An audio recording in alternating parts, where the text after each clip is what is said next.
కల్వకుంట్ల కవిత గారు కేసీఆర్ పైన BRS party పైన చేసిన ఆరోపణలు చూస్తుంటే నిజంగా దయ్యాలు వేదాలు వల్లించినట్టున్నాయి. ఎందుకంటే కల్వకుంట్ల కవిత గారికి ఈరోజు జ్ఞానోదయం అయిందా? గత 10 ఏళ్ళుగా తెలంగాణ ప్రజలు చేస్తున్న ఆరోపణలు ఇదే కదా. మీరు మీ కుటుంబం మీ నాన్న పేరు చెప్పుకొని అడ్డగోలుగా 1,00,000 కోట్లు సంపాదించి విదేశాలలో పెట్టుబడులు పెట్టి లక్షలాది కోట్ల ఆస్తులను కూడగొట్టుకున్నది నిజం కదా. ప్రజలందరికీ అందుకే కదా నేను బండకేసి కొట్టింది.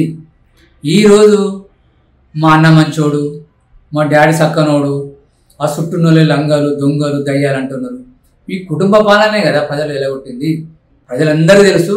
ఈరోజు మీరు చేస్తున్న ఆరోపణలు మీ వాటకంలో మీ డబ్బుల పంపకంలో వాటాలో తేడా ఇచ్చింది కాబట్టి మీరు తిట్టుకుంటున్నారు తప్పితే ఇదో తెలంగాణ ప్రజలను ఉద్దేశించింది కాదు.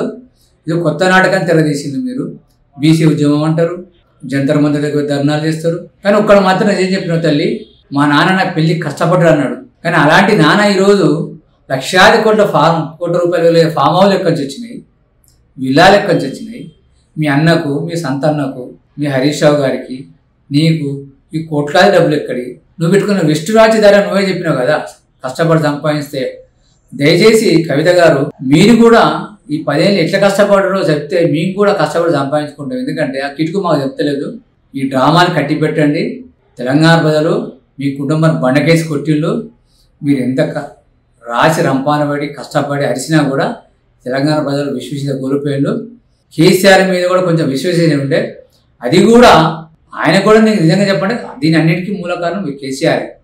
ఎందుకంటే ఆయన తప్పు చేయలేదని అంటున్నారు కావచ్చు, కానీ తప్పు చేసిన వాడిని రక్షించిన కూడా అంతే శిక్షించబడతాడు.